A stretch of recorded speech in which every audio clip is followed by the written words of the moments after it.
Welcome everyone. Today we are going to continue a story of adventure and thrill. The name of the story is Footprints Without Feet. This is chapter number 5, Footprints Without Feet of class 10th. Chapter को continue करने से पहले थोड़ा सा हम chapter को revise कर लेंगे, देख लेंगे कि लेक्चर फर्स्ट में हमने क्या पढ़ा था या लास्ट वीडियो में हमने क्या पढ़ा था। यहाँ पर लंदन की गलियों में दो लड़के जब रात के समय सड़क पर जा रहे थे तो उनको फुटप्रिंट्स दिखाई देते हैं, फ्रेश मडी फुटप्रिंट्स दिखाई देते हैं और ये फुटप्रिंट्स किसी आदमी के थे, किसी के पैरों के निशान थे, लेकिन वहां पर आदमी इनविजिबल था, अदृश्य था, दिखाई नहीं दे रहा था। तो लंदन की गलियों में ये घटना घट रही थी। अब देखिए चारों तरफ इस बात की अफवाह थी कि एक ग्रिफिन नाम के एक साइंटिस्ट ने एक ऐसी दवाई बनाई है, एक ऐसी रेयर ड्रग बनाई है जिसको पीकर या जिसको खाकर कोई आदमी ट्रांसपेरेंट हो सकता है। अब देखिए ये जो साइंटिस्ट था इसने इस रेयर ड्रग को बनाया, इस दवाई को बनाया और इसको खुद ही निगल लिया और खुद ही खा लिया और उसकी जो बॉडी थी वो एक शीट ऑफ ग्लास की तरह हो गई, मीन्स ट्रांसपेरेंट हो गई। तो ये लंदन की गलियों में कौन चल रहा था? लंदन की गलियों में ये ग्रिफिन नाम का एक साइंटिस्ट ही था जिसके पैरों के निशान थे। इसकी बॉडी इनविजिबल हो गई थी, अदृश्य हो गया था, ये किसी को दिखाई नहीं दे रहा था। और यहाँ पर देखिए चैप्टर में एक लाइन भी लिखी गई है कि ये एक लॉलेस पर्सन था, मीन्स ये कानून को या समाज के कोई कस्टम या कोई ट्रेडिशन को नहीं मानता था। ये लोगों के यहाँ पर चोरी करता और वहां से भाग जाता। इसकी जो इंटेंशन थी ना वो अच्छी नहीं थी। जैसा कि हम जानते हैं कि जो साइंटिस्ट होते हैं वो लोगों की भलाई के लिए काम करते हैं, कुछ ऐसे आविष्कार करते हैं जो लोगों के लिए काम आए, हाँ, लोगों के अच्छे के लिए काम आए। लेकिन ये जो साइंटिस्ट था ना, इसने ये जो रेयर ड्रग बनाई, ये जो दवाई बनाई ना, वो उसने अपने फायदे के लिए बनाई और चोरी करने के लिए बनाई, जिससे वो लोगों की नजरों में ना आ सके, जिससे कोई उसको पकड़ ना सके। ठीक है, अब देखिए उसने पहली चोरी कहाँ पे की? इस स्टोरी के अकॉर्डिंग ये पहली चोरी करता है लंदन के स्टोर में। लंदन के एक बड़े स्टोर में ये चोरी करने के लिए जाता है जब वहां का क्लोजिंग टाइम आ जाता है, मीन्स स्टोर के बंद होने का टाइम आ जाता है। तो ये लंदन के एक बड़े स्टोर में एंटर करता है, वहां पे खाना खाता है और वहां से फ्रेश मीट लेता है, कुछ कोल्ड कॉफी पीता है और वहां से अपने पहनने के लिए वार्म क्लोथ्स लेता है, शूज लेता है, ओवरकोट लेता है, एक वाइड ब्रिम्ड हैट लेता है और एक फुली ड्रेस पर्सन बन जाता है। अब नेक्स्ट ये जो चोरी करता है वो करता है थेट्रिकल कंपनी की एक शॉप में। एक सुटेबल शॉप इसको मिल जाती है, वहां से ये अपने कपड़े पहनता है, कुछ बैंडेजेस लेता है अपने एम्प्टी स्पेस पर बांधने के लिए मिस। और यहाँ पर इस शॉप से ये डार्क कलर के ग्लासेस लेता है, एक फॉल्स नोज, एक झूठी नोज मीन्स एक नकली नाक वहां से लेता है और बड़ी बड़ी साइड विस्कर्स वाली मूछें वहां से लेता है, एक बड़ा सा हेड लेता है। ठीक है, देखिए लास्ट वीडियो में हमने यहाँ तक कवर कर लिया था। Today I am going to start from here. Eager to get away from crowded London he took a train to the village of Iping where he booked 2 rooms at the local inn. देखिए यहाँ पर local इन का मतलब होता है वहाँ की कोई लोकल धर्मशाला या वहाँ का कोई गेस्ट रूम या कोई गेस्ट हाउस, उसको हम लोकल इन कह सकते हैं। अब यहाँ पर देखिए साइंटिस्ट ने क्या किया, ग्रिफिन ने क्या किया। अब ये वहां से भागता है, जिस शॉप को इसने लूटा था उस शॉप से सारा सामान लेके, जो बैंडेजेस ली इसने, वहां से ग्लासेस लिए, फॉल्स नोज ली, साइड विस्कर्स ली, एक बड़ा सा हेड लिया और फुल्ली ड्रेस होके ये वहां से भाग जाता है, शॉपकीपर को मारता है और उसके पैसे लूट के वहां से भाग जाता है। अब भाग के ये कहाँ आ गया है? ये क्राउडेड लंदन मीन्स लंदन के भीड़ भाड़ वाले इलाके को छोड़ के ये एक इपिंग नाम के विलेज में आ जाता है। ये एक ट्रेन लेता है और इपिंग आ जाता है। वहां पर इसने एक लोकल इन में, एक गेस्ट हाउस में 2 rooms बुक कराए। The arrival of a stranger at an inn winter was in any case an unusual event. एक स्ट्रेंजर का इपिंग नाम के इस विलेज में एंटर करना, भरी सर्दियों में एक इन, एक गेस्ट हाउस में ठहरना, एक अनयूजुअल सी, एक असाधारण सी घटना थी। ए stranger of such uncommon appearance set all tongues weighing. Tongues weighing का मीनिंग है यहाँ पर जीभ चलाना या जीभ हिलाना। एक स्ट्रेंजर का इपिंग नाम के इस विलेज में एकदम से अपीयरेंस मीन्स एकदम से प्रकट हो जाना, एकदम से आ जाना, ये एक अनकॉमन सी घटना थी। मीन्स ये बिल्कुल अनकॉमन था। जैसे सामान्य घटना होती है लेकिन ये चीज सामान्य नजर नहीं आ रही थी। मीन्स एक स्ट्रेंजर का इपिंग नाम के इस विलेज में आना भरी सर्दियों में, ये अनकॉमन सी घटना थी। Mrs Hall the landlord's wife made every effort to be friendly. अब देखिए, जिस लोकल इन में, जिस गेस्ट हाउस में ग्रिफिन ठहरा था, उसका जो मकान मालिक था और मकान मालिक की जो वाइफ थी उसका नाम है मिसेस हॉल। मिसेस हॉल ने ग्रिफिन के साथ फ्रेंडली होने के लिए काफी एफर्ट किए, but Griffin had no desire to talk and told her my reason for coming to Iping is a desire for solitude. लेकिन ग्रिफिन ने मिसेस हॉल को बताया, मेरा इपिंग आने का जो रीजन है वो है अकेले रहना और मेरी किसी से भी बात करने की कोई भी इच्छा नहीं है। I do not wish to be disturb in my work. और मैं नहीं चाहता कि कोई भी मुझे मेरे काम में डिस्टर्ब करे। Besides an accident had affected my face. इसके अलावा मेरा जो फेस है वो अफेक्टेड हो चुका है, मीन्स खराब हो चुका है एक एक्सीडेंट में। क्योंकि देखिए यहाँ पर ग्रिफिन ने अपने फेस पर बैंडेजेस लपेट रखी थी, तो वो बताता है कि इसके अलावा जो मेरा फेस है वो एक्सीडेंट में खराब हो गया था। Satisfied that her guest was an eccentric scientist, अब मिसेस हॉल ग्रिफिन की बातें सुन के थोड़ा सा अपने आप को सेटिस्फाई करती हैं और उनको लगता है उनका जो गेस्ट है ना वो एक एक्सेंट्रिक साइंटिस्ट है, मीन्स एक सनकी सा साइंटिस्ट है।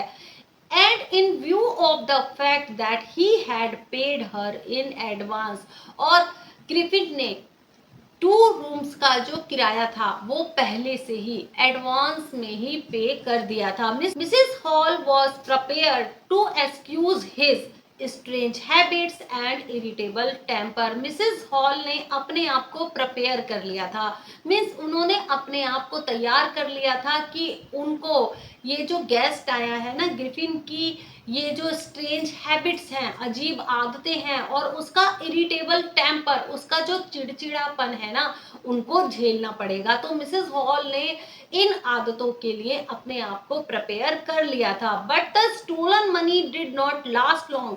लेकिन ये जो चोरी किया हुआ जो पैसा था ना वो ज्यादा दिन नहीं चलने वाला था। And presently Griffin had to admit that he had no more ready cash. और आखिरकार ग्रिफिन ने ये एडमिट कर ही लिया कि उसके पास अब रेडी कैश नहीं है।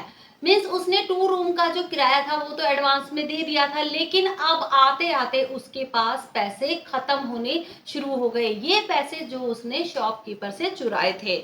He pretended, however, that he was expecting a check to arrive at any moment. Griffin ने ये प्रिटेंड किया, ये बहाना बनाया कि उसका एक एक्सपेक्टिंग चेक जिसका वो वेट कर रहा था वो आने वाला है। शॉर्टली आफ्टरवर्ड्स ए क्यूरियस एपिसोड अकर्ड। तभी एक क्यूरियस सी घटना घटती है। इपिंग में एक क्यूरियस सी घटना घटती है, एक क्यूरियस सा एपिसोड होता है। Very early in the morning a clergyman and his wife were awakened by noises in the study. तभी सुबह के समय वेरी अर्ली क्लर्जीमैन और उनकी वाइफ जल्दी उठ गए कि उनको स्टडी रूम में एक शोर सुनाई दिया। क्लर्जी कौन होते हैं यहाँ पर? देखिए, क्लर्जी जो फादर होते हैं चर्च के, या पादरी हम उनको बोल सकते हैं, या कोई पुजारी बोल सकते हैं। तो सुबह के समय क्लर्जीमैन और उनकी वाइफ को स्टडी रूम से कुछ शोर सा सुनाई दिया, तो वो दोनों जाग गए। क्रीपिंग डाउन स्टेयर्स, क्रीपिंग करते हुए, सरकते हुए वो सीढ़ियों से नीचे आए। They heard the chink of money being taken from the clergyman's desk. उनको लगा, उन्होंने आवाज सुनी पैसे के खनकने की, जैसे कॉइन बजते हैं ना, मनी के चिंक की आवाज सुनी, और उनको लगा कि कोई क्लर्जीमैन्स डेस्क में से, मीन्स उनकी डेस्क में से पैसे निकाल रहा है। Without making any noise and with a poker grasped firmly in his hand, the clergyman flung open the door. अपने हाथ में एक पोकर लेके, मीन्स एक खोदने वाला एक इंस्ट्रूमेंट होता है, बिना किसी आवाज के, बिना किसी शोर के, क्लर्जी जो होता है वो अपने हाथ में पोकर लेके नीचे आता है और एकदम से दरवाजा खोलता है और बोलता है surrender. Then to his amazement he realize that the room appear to be empty. अब जैसे ही ये क्लर्जी रूम में आता है, रूम बिल्कुल खाली था। जो पैसों की खनखनाहट की आवाज आ रही थी वो उसी के डेस्क से आ रही थी, लेकिन रूम तो बिल्कुल खाली था। He and his wife looked under the desk and behind the curtains and even up the chimney. Clergyman और उसकी वाइफ ने सब जगह देखा, रूम में, डेस्क के नीचे देखा, कर्टन्स के पीछे देखा, पर्दों के पीछे देखा, even up the chimney, chimney के पास भी देखा। There wasn't a sign of anybody. वहां पर किसी का भी, किसी आदमी का कोई नामो निशान नहीं था। Yet the desk had been opened and the housekeeping money was missing. यहाँ तक कि जो डेस्क थी वो ओपन थी, जिस डेस्क में से पैसे निकाले गए थे वो ओपन थी, वो खुली हुई थी, और जो हाउस कीपिंग मनी था, जो घर को चलाने का खर्चे का जो पैसा था, वो वहां पर नहीं था, वो डेस्क में नहीं था। Extraordinary affair, the clergyman kept saying for the rest of the day. पूरा दिन क्लर्जीमैन यही कहता रहा, एक्स्ट्राऑर्डिनरी अफेयर, मीन्स बड़ी अजीब सी घटना थी, बड़ी अजीब सी घटना थी। तो पूरा दिन क्लर्जीमैन यही बात कहता रहा। But it was not as extraordinary as the behaviour of Mrs Hall's furniture a little later that morning. लेकिन ये उतना भी एक्स्ट्रा ऑर्डिनरी अफेयर नहीं था जैसा कि अब मिसेस हॉल के फर्नीचर के साथ होने वाला था। अब देखिए, मिसेस हॉल के फर्नीचर के साथ भी एक घटना घटने वाली थी। The landlord and his wife were up very early and were surprised to see the scientist door wide open. अब देखिए, ये जो लोकल इन था, जो गेस्ट हाउस था जिसमें ग्रिफिन ठहरा था, उसके मकान मालिक और उसकी वाइफ दोनों ही सुबह जल्दी उठ गए। उन्होंने देखा, उनको सरप्राइज्ड हुआ ये देख के कि साइंटिस्ट का जो डोर था, उसके कमरे का जो दरवाजा था वो बिल्कुल खुला पड़ा था। Usually it was shut and locked. Usually, अक्सर उसका दरवाजा, साइंटिस्ट के कमरे का जो दरवाजा था वो हमेशा बंद रहता था और लॉक्ड रहता था। And he was furious if anyone entered his room. Griffin बहुत ज्यादा गुस्सा हो जाता था, बहुत ज्यादा आग बबूला हो जाता था जब कोई भी उसके कमरे में एंटर करता। The opportunity seemed too good to be missed. लेकिन ये जो अपॉर्चुनिटी थी, लैंडलॉर्ड और उसकी वाइफ खोना नहीं चाहते थे। ये एक अच्छी अपॉर्चुनिटी थी ग्रिफिन के कमरे को देखने के लिए या उसके कमरे का इन्वेस्टिगेशन करने के लिए। अब देखिए, यहाँ पर क्या हो रहा है, लैंडलॉर्ड और उसकी वाइफ ग्रिफिन के कमरे का जो दरवाजा था उसको खुला देख के उसके कमरे में एंटर करेंगे और कुछ वहां पर छानबीन करेंगे कि ये जो साइंटिस्ट है ना, इसकी आदतें इतनी स्ट्रेंज कैसे हैं और इसका जो बिहेवियर है वो फ्रेंडली क्यों नहीं है। दे पीप्ड राउंड द डोर। अब देखिए मिसेस हॉल ने और उसके हस्बैंड ने कमरे में झांक के देखा, डोर के थ्रू झांक के देखा, सा नो बॉडी, उन्होंने देखा कि कमरे में कोई नहीं था and decide to investigate. Mrs Hall ने और उसके हस्बैंड ने डिसाइड किया कि वो कमरे में इन्वेस्टिगेट करेंगे। The bedclothes were cold, showing that the scientists must have been up for some time. बिस्तर पर जो कपड़े पड़े हुए थे, बेड क्लॉथ्स, वो बिल्कुल ठंडे थे, तो ऐसा लग रहा था कि साइंटिस्ट काफी समय पहले ही बेड पे से उठ चुका था। And stranger still, the cloths and bandages that he always wore were lying about the room. अब ये जो स्ट्रेंजर जो क्लॉथ्स जो बैंडेजेस पहन के रखता था ना, वो पूरे रूम में फैले पड़े थे। All of a sudden Mrs Hall heard a sniff close to her ear. तभी अचानक से मिसेस हॉल ने अपने कान के पास एक स्निफ, जिसे नाक में हम सांस लेते हैं ना तेज, जब जुकाम सा हो जाता है, एक स्निफ की साउंड सुनी अपने कान के पास। A moment later, that the hat on the bedpost leapt up and dashed itself into her face. उसी क्षण मिसेस हॉल के फेस पर एक हैट उछल के उनके मुंह पे सीधा आके लगा, जो कि बेड पोस्ट पे मिस बिस्तर के पास रखा हुआ था। एक हैट उछला और मिसेस हॉल के फेस पे आके लगा। Then the bedroom chair became alive. तभी बेडरूम में रखी जो चेयर थी, जैसे उसमें जान आ गई।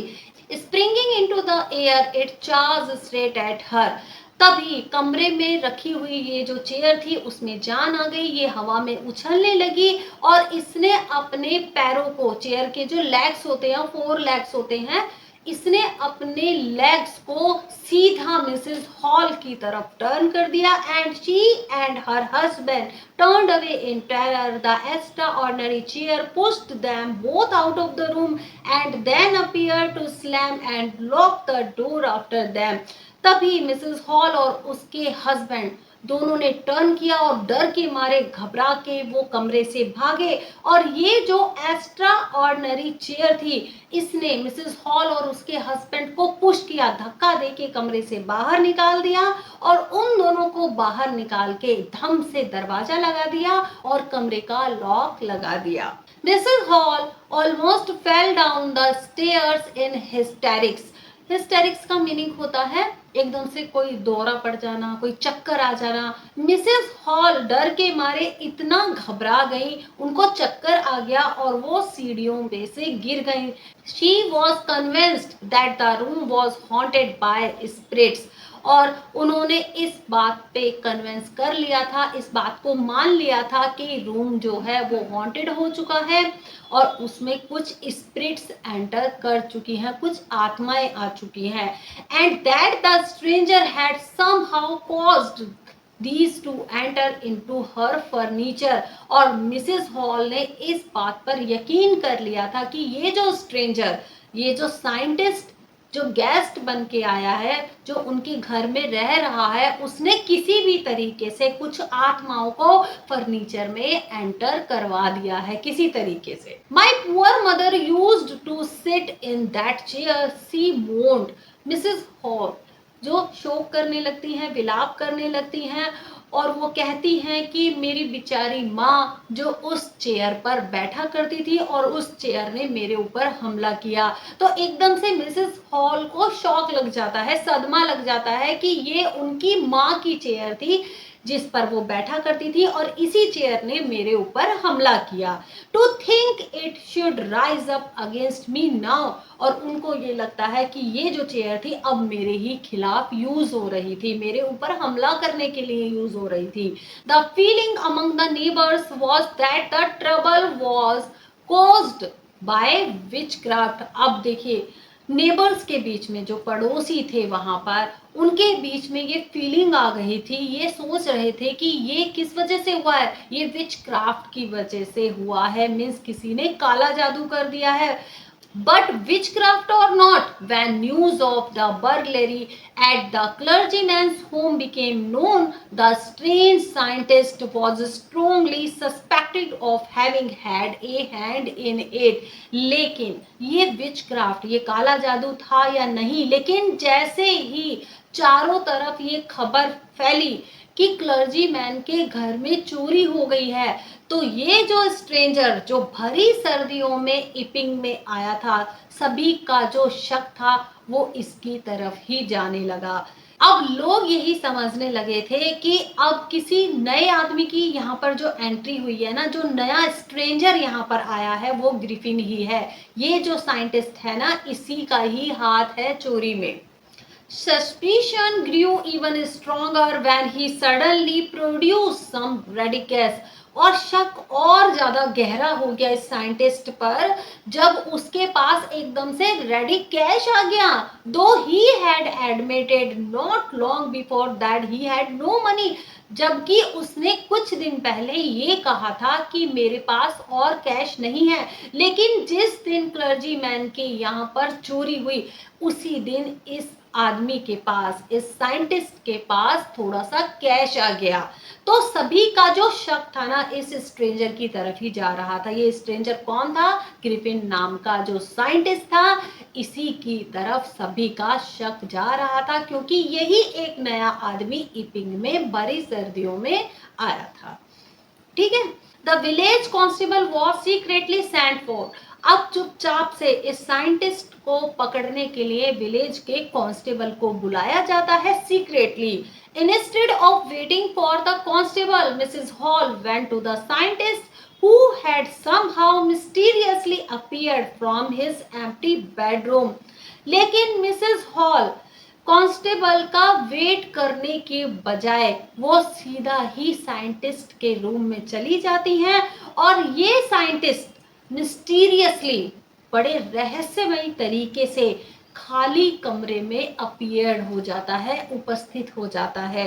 आई want to know what you have been doing to my chair upstairs, she demanded. Mrs Hall ने अपनी बात का जवाब मांगते हुए ग्रिफिन से कहा, साइंटिस्ट से कहा कि मैं ये जानना चाहती हूँ तुम मेरी चेयर के साथ क्या करते रहते हो ऊपर, अप स्टेयर्स, सीढ़ियों के ऊपर तुम मेरी चेयर के साथ क्या करते रहते हो। And I want to know how it is you came out of an empty room and how you entered a locked room. Mrs Hall कहती हैं कि मैं ये जानना चाहती हूँ कि तुम एक एम्प्टी रूम में, खाली रूम में कैसे आ गए, तुम एक खाली कमरे में एकदम से कैसे अपीयर हो गए, एकदम से प्रकट हो गए, और तुम एक लॉक्ड रूम में, एक ताला लगे हुए कमरे में कैसे एंटर कर गए। तो यहाँ पर देखिए मिसेस हॉल साइंटिस्ट से ये पूछ रही हैं, ग्रिफिन से ये पूछ रही हैं कि मुझे ये बताओ कि तुम ऊपर मेरी चेयर के साथ क्या करते रहते हो। चेयर में एकदम से जान आ गई, वो उछलने लग गई और वो मेरे ऊपर ही हमला करने लग गई, और तुम ये बताओ कि तुम एक एम्प्टी रूम में, खाली कमरे में कैसे एकदम से अपीयर हो गए, कैसे उपस्थित हो गए, और तुम एक लॉक लगे हुए कमरे में कैसे एंटर कर गए। अब जैसे ही मिसेस हॉल ने इन सभी क्वेश्चंस का आंसर उस साइंटिस्ट से मांगा, the scientist was always quick tempered, now he became furious. अब ये जो साइंटिस्ट था ग्रिफिन, जो बहुत ज्यादा क्विक टेम्पर था, मीन्स एकदम से उसको गुस्सा आ जाता था, जल्दी से गुस्सा आ जाता था, अब वो एकदम से आग बबूला हो गया, फ्यूरियस, उसको बहुत ज्यादा गुस्सा आ गया। यू डोंट अंडरस्टैंड हु और what I am, he shouted. Griffin जो साइंटिस्ट है वो मिसेस हॉल के ऊपर शाउट करता है, चिल्लाता है, तुम नहीं समझ सकते या तुम नहीं जानती मैं कौन हूं और क्या हूं। Very well, I will show you. बहुत अच्छा, मैं तुम्हें दिखाऊंगा। Suddenly he threw off bandages, whiskers, spectacles and even nose. अचानक ग्रिफिन ने अपनी बैंडेजेस उतारनी स्टार्ट कर दी, विस्कर्स अपनी मूछें उतार दी, स्पेक्टिकल्स अपने ग्लास जो उसने चश्मे लगाए हुए थे वो उतार दिए, इवन नोज यहाँ तक कि उसने अपनी नकली नोज भी उतार दी। धीरे धीरे उसने अपने सारे कपड़े उतारने स्टार्ट कर दिए। It took him only a minute to do this. उसको 1 मिनट, 1 मिनट लगा ये सब काम करने में। The horrified people in the bar found themselves staring at A headless man.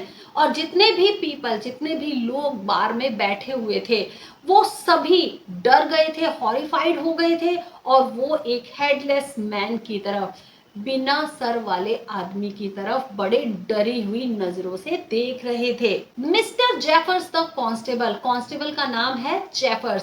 तो जो मिस्टर जेफर्स हैं नाउ अराइव, वो पहुंचते हैं, जो कांस्टेबल है वो आता है, and was quite surprised to find that he had to arrest a man without a head।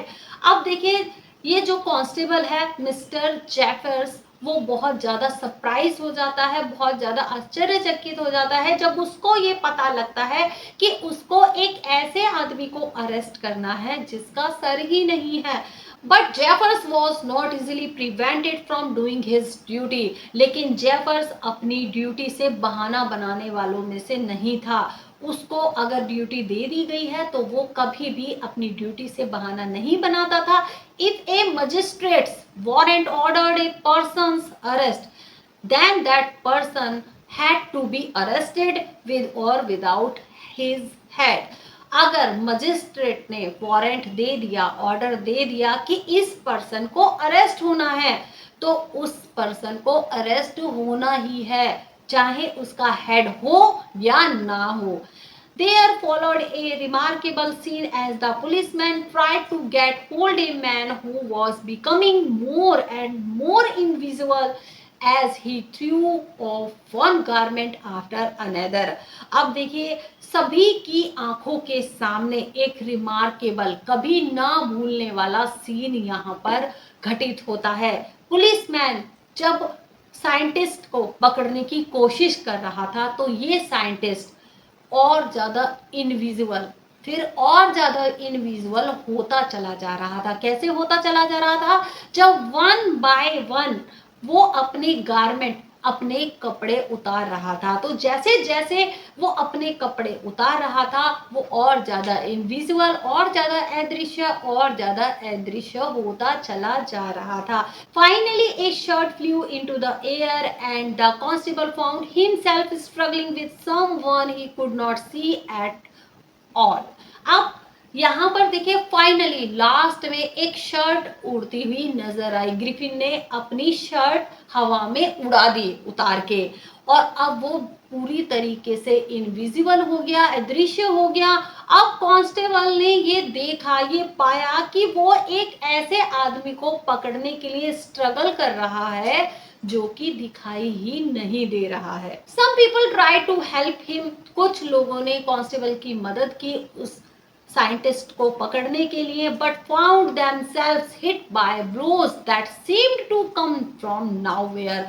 लेकिन जैसे ही लोग कांस्टेबल की हेल्प कर रहे थे, इस साइंटिस्ट को पकड़ने के लिए लोगों के फेस पर पता नहीं अचानक कहां से मुक्के लगने लगे, घूंसे लगने लगे।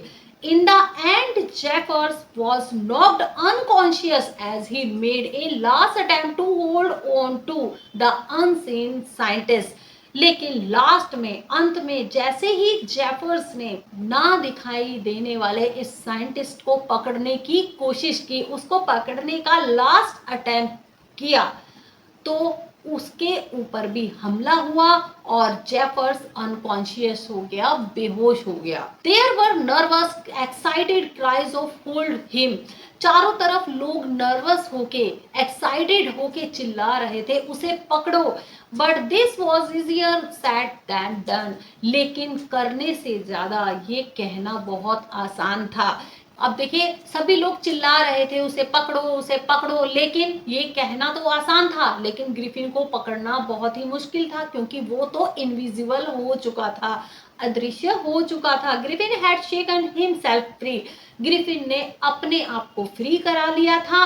And no one knew where to lay hands on him. और अब कोई भी नहीं जानता था किस तरीके से ग्रिफिन को पकड़ा जाए, क्योंकि ग्रिफिन इनविजिबल हो चुका था। तो ये स्टोरी यहाँ पर फिनिश होती है। आई होप आप सभी को ये स्टोरी अच्छी लगी होगी, आप सभी ने खूब एंजॉय किया होगा। और एक्सप्लेनेशन की ये वीडियो आपको कैसी लगी कमेंट बॉक्स में लिखें। और इस चैप्टर से रिलेटेड आप कोई भी क्वेश्चन मुझसे पूछना चाहते हैं वो भी कमेंट बॉक्स में लिखें। और अगर आप मेरे चैनल पर नए आए हैं तो चैनल को सब्सक्राइब कर लें, और वीडियो आपको अच्छी लगे तो उसको लाइक कर लें। मिलते हैं नेक्स्ट वीडियो में नए टॉपिक के साथ। तब तक के लिए take care and good bye.